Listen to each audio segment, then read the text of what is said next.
સ્મરણ કરો, યાદ કરો અને આસક્તિમાંથી મુક્ત થાઓ. હવે એકદમ સચેત થઈ ગયેલા ભરત રાજા, ભરતજી હવે તો બ્રાહ્મણ, તેઓ અવધૂત દશાને પ્રાપ્ત હોય એવી રીતે મૂક અને મૂળ ગૂઢ વર્તન કરવા લાગ્યા. કે થોડી પણ આસક્તિ, હવે તો ભૂલમાં પણ આસક્ત નથી થયું, માટે સામાન્ય મનુષ્ય જેમ રહે એના કરતા પણ વધુ સામાન્ય, વધુ ગૂઢ રીતે રહેવા લાગ્યા. તેમના પિતાએ એમને દ્વિજ સંસ્કાર આપ્યા, બધું વેદનું પઠન પાઠન, બ્રાહ્મણ કુળમાં જન્મ એટલે વેદનું પઠન પાઠન તો બધું બહુ સહજ હોય, શીખવાડવા લાગ્યું. કર્મકાંડ, ત્રિકાલ સંધ્યા, મંત્રોચ્ચારણ બધું શીખવાડવા લાગ્યા. પણ ભરતજી તો કશું શીખે નહીં. થોડુંક શીખે, થોડું યાદ રાખે, થોડું ભૂલી જાય. એમની ઉંમર પ્રમાણે જે પણ થવું જોઈએ વિદ્યાભ્યાસ, એ વિદ્યાભ્યાસ થયો નહીં. પિતા તો અંતે ખૂબ જ પ્રયત્ન કર્યો પણ કંટાળી ગયા. આ ભરતજીને અનેક વિપત્તિઓ આવી. કોઈ એમને ગાંડા જેવા સમજતા, કોઈ અવધૂત જેવા સમજતા, કોઈ બલિ માટે કાળીના મંદિરમાં એ લઈ જાય છે. અનેકવિધ મુસીબતોનો સામનો કરતા કરતા પણ હવે પ્રતિક્રિયા નથી કરતા. હવે ખૂબ સતર્ક થઈ ગયા. આ જ્ઞાન માર્ગમાં આટલું પણ શીખી લઈએ તો બસ છે કે અનેકવિધ મુસીબતો આવે.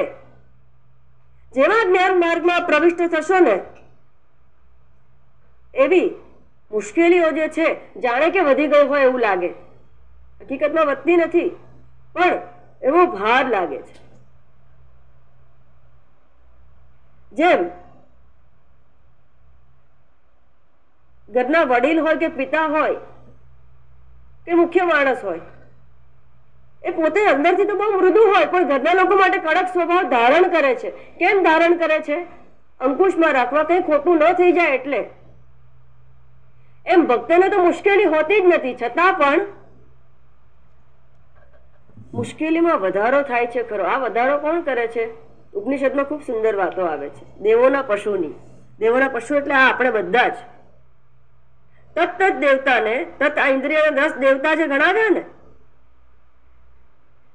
એ દેવતાઓને ખુશ કરવા માટે જે હવિ પહોંચાડવામાં આવે, જે મંત્રોચ્ચાર કરવામાં આવે, જે યજ્ઞનો ભાગ આપવામાં આવે, હવે જો વ્યક્તિ વૈરાગ્યવાન થઈ જાય અને પરમાત્માના આત્મજ્ઞાનને પ્રાપ્ત કરવામાં પોતાનું જીવન લગાડી દે, તો આ બધા વૈદિક કર્મમાંથી નિવૃત્તિ લઈ લેવાનું છે.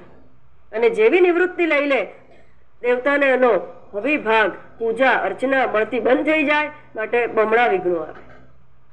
તો કરવાનું શું? બસ ત્યારે એક જ રસ્તો છે, પ્રતિક્રિયા નહીં કરવાનું. અપ્રતિકાર પૂર્વકમ સહનમ સર્વ દુઃખાનામ અપ્રતિકાર પૂર્વકમ ચિંતા વિલાપ રહિતમ સા તિતિક્ષા નિગદ્યતે. આપના પ્રકરણ ગ્રંથોમાં વિવેક ચૂડામણી, તત્વબોધ, અપરોક્ષાનુભૂતિ આપણે ભણવાના એટલા માટે. તિતિક્ષા, કારણ કે મુશ્કેલી વધવાની છે એટલે પરમાત્માએ શસ્ત્ર આપી જ દીધા છે. સહનમ સર્વ દુઃખાનામ અપ્રતિકાર પૂર્વકમ, પ્રતિકાર ન કરવાનો તો જ સહન કરી શકાય. ચિંતા વિલાપ રહિતમ એટલે કે હું સહન કરું છું. ચિંતા તો બરાબર, ચિંતા અને વિલાપ. અને એટલું વિચારજો, આ કહીએ છીએ ને ચિંતા અને વિલાપ, સમજી ગયા હશો. ફોન ઉપર આપણે કઈ વાતો કરીએ છીએ. ચિંતા ખૂબ સ્પષ્ટ રીતે વિચારજો, કોને આપણી વાતો સાંભળવી ગમે છે. પોતાને એ જગ્યા ઉપર મૂકો કે કોઈ જ્યારે પોતાની ચિંતા અને વિલાપ કહેતું હોય છે, ત્યારે આપણે આપણી જાતને પૂછીએ કે ગમે છે સાંભળવું કે ના? ભાઈ અકળામણ થાય કે હવે આ શું. કારણ કે મારો વારો ક્યારે આવશે. અકળામણ શેની છે? એની ચિંતા વિલાપ નથી સાંભળવા એવું નથી, રાહ જોઈ છે કે એનું પૂરું કરે મારું શરૂ કરું. ચિંતા વિલાપ રહી તો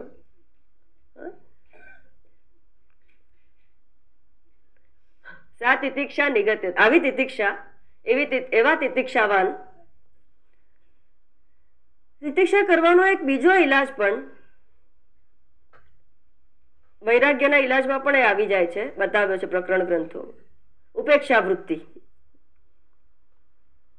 સ્વામીજી હંમેશા કે don't select, don't reject anything but neglect. ઉપેક્ષા કરો. પસંદગી ના કરી લો અને કોઈનો તિરસ્કાર ના કરો. બધામાં જ પેલો પરમાત્મા છે. ઉપેક્ષા કરો. જે પણ તમારી સાધનામાં વચ્ચે આવતું હોય એની ઉપેક્ષા કરો. માં કુંતાને યાદ કરો.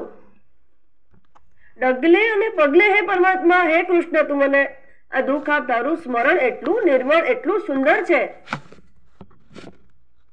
કે તું મને યાદ આવવો જ જોઈએ. એના માટે તું દુઃખ પણ આપ. તારું સ્મરણ જ મને. દુઃખ નથી માંગ્યું. કુંતા માતાએ દુઃખ નથી માંગ્યું, સ્મરણ માંગ્યું છે. અને કુંતા માતા જેટલું બુદ્ધિશાળી તો કોઈ નહીં. તમે કહેશો દુઃખ માંગ્યું ને બુદ્ધિશાળી કેમ કહો છો? અરે તમે અહીંયા બહાર જાઓ, ઝેરી કોબરા નાગ ફરતો હોય જુઓ, એને જઈને હાથ પંપાળો તો તમને શું આપશે? નાગમણી આપશે? શું આપશે તમને? હાર આપશે?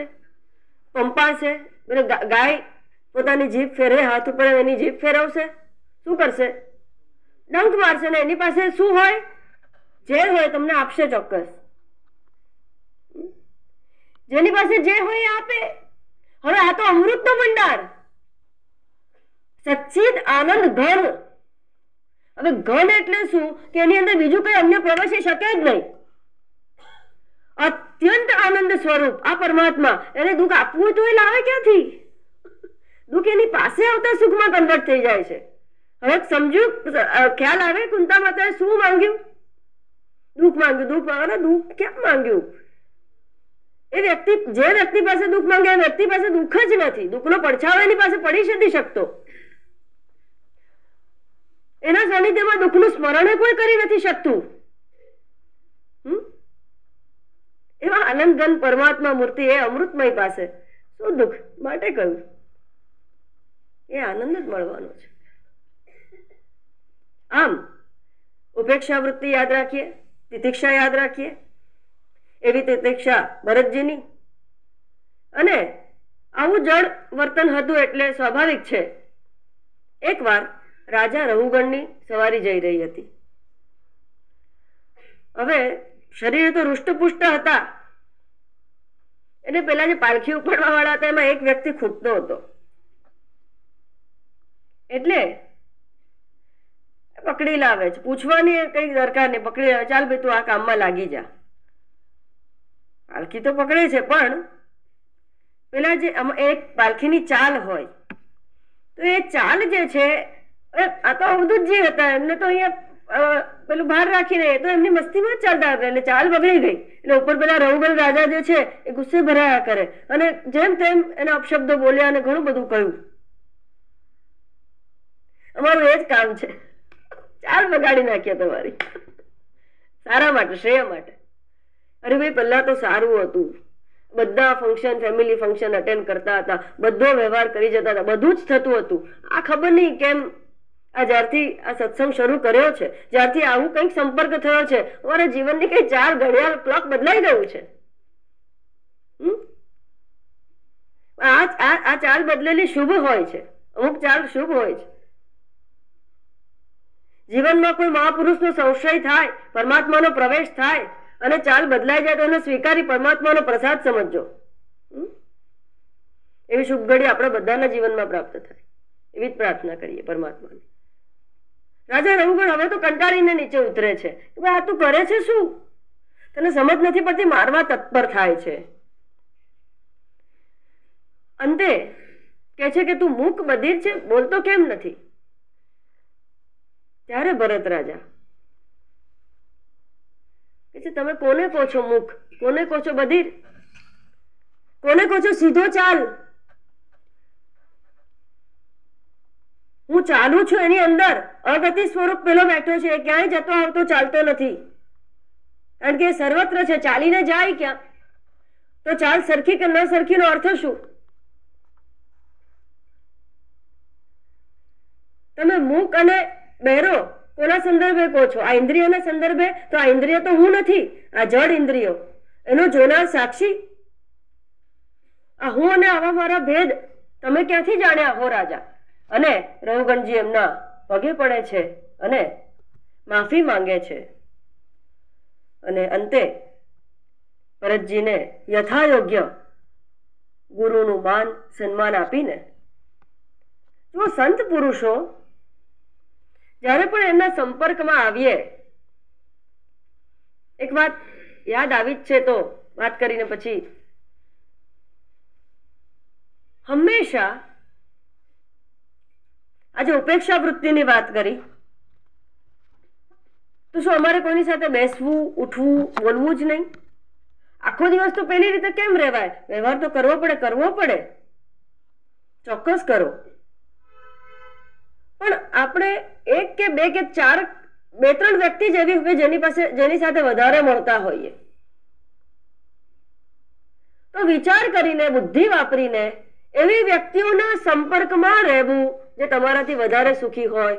ધ્યાન રાખીને સાંભળજો, પૈસે ટકે નહીં, સંપત્તિ સમૃદ્ધિની વાત નથી.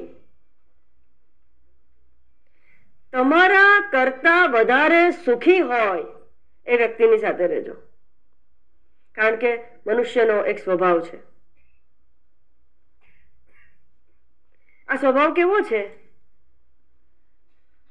કે હું જેટલો સુખી હોઉં ને એટલો જ સામે માણસને સુખી જોઈ શકું છું, એટલી જ માત્રામાં. એનાથી એક માત્ર પણ પેલો વધારે સુખી હોય તો મારાથી એ સુખ જીરવી શકાતું નથી. અંદરની મંથરા જાગી જાય છે. એક ટકો પણ પેલો સુખી હોય તો મારું 90%, તમે 91 થઈને આવ્યા હોય તો મારો સર્વ પ્રયત્ન એ જ હોય કે તમે 90 પર ક્યારે આવો. તમારા દુઃખને ઓછું જ કરું સુખને. અને આપણાથી કોઈ સુખવાળી વ્યક્તિ હોય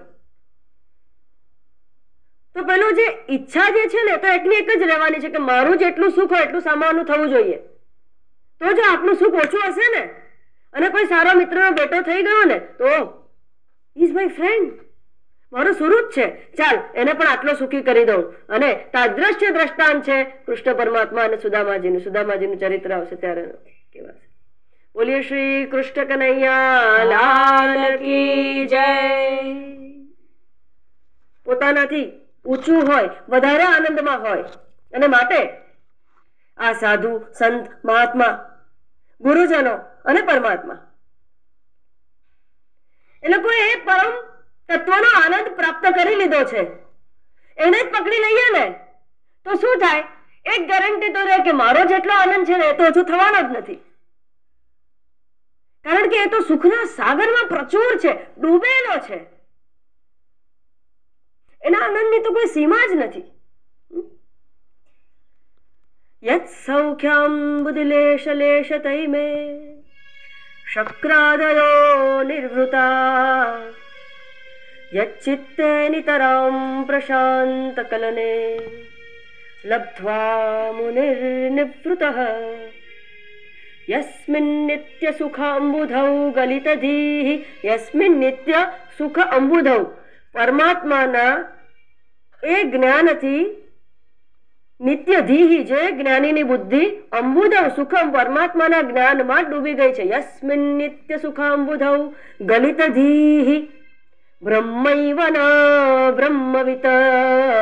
ધ્યાન આપીને સાંભળીએ. બ્રહ્મૈવ ન બ્રહ્મવિત, પરમાત્માના શુદ્ધ સગુણ અને સાકાર, સર્ગ અને વિસર્ગ બંને જ્ઞાનને જેણે આત્મસાત કરી લીધું છે, હૃદયસ્થ પરમાત્માને જેણે જાણી લીધા છે, એ જાણનાર નથી રહેતો. એ સ્વયં પેલો જણાનાર એ બ્રહ્મ જ થઈ જાય છે. બ્રહ્મૈવ ન બ્રહ્મવિત, આ શાસ્ત્રનું વિધાન છે.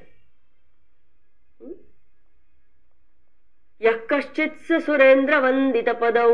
ઓ એવા કોઈ સુરેન્દ્ર વંદિત પદૌ, એવા કોઈ મહાપુરુષોનો હે પરમાત્મા નૂનમ મનીષામમ, મારી મતીને તું એના ચરણોમાં અટકાવી દેજે. આ કોણે કહ્યું છે? કોઈ સામાન્ય વ્યક્તિએ નથી કહ્યું.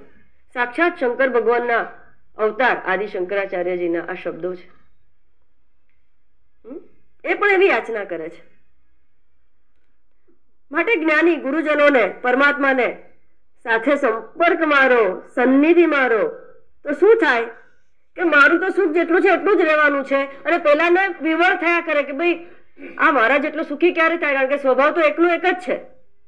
એટલે એ ગુરુજન, એ પરમાત્મા, એનો જેટલો સુખ હોય, એનો જેટલો આનંદ હોય, તમે જેવા સંપર્કમાં આવો એટલી વાર તમારી અંદર એ આનંદ કેમે કરીને એ પ્રવેશ કરાવી દે છે. આપણે ખબર નથી પડતી આ આનંદ ક્યાંથી. ઘણી વાર એવું થાય આનંદ ક્યાંથી આવે છે, ક્યાંથી આવે છે, પણ ઇઝ એક્ટિંગ. ખ્યાલ આવે? આ સંપર્ક, આ સંસર્ગ. રઘુગણ રાજાને કંઈક એવું થાય છે ભરતજીને સાથે સંપર્ક થતા, અને એ પરમપદની પ્રાપ્તિ કરી લે છે.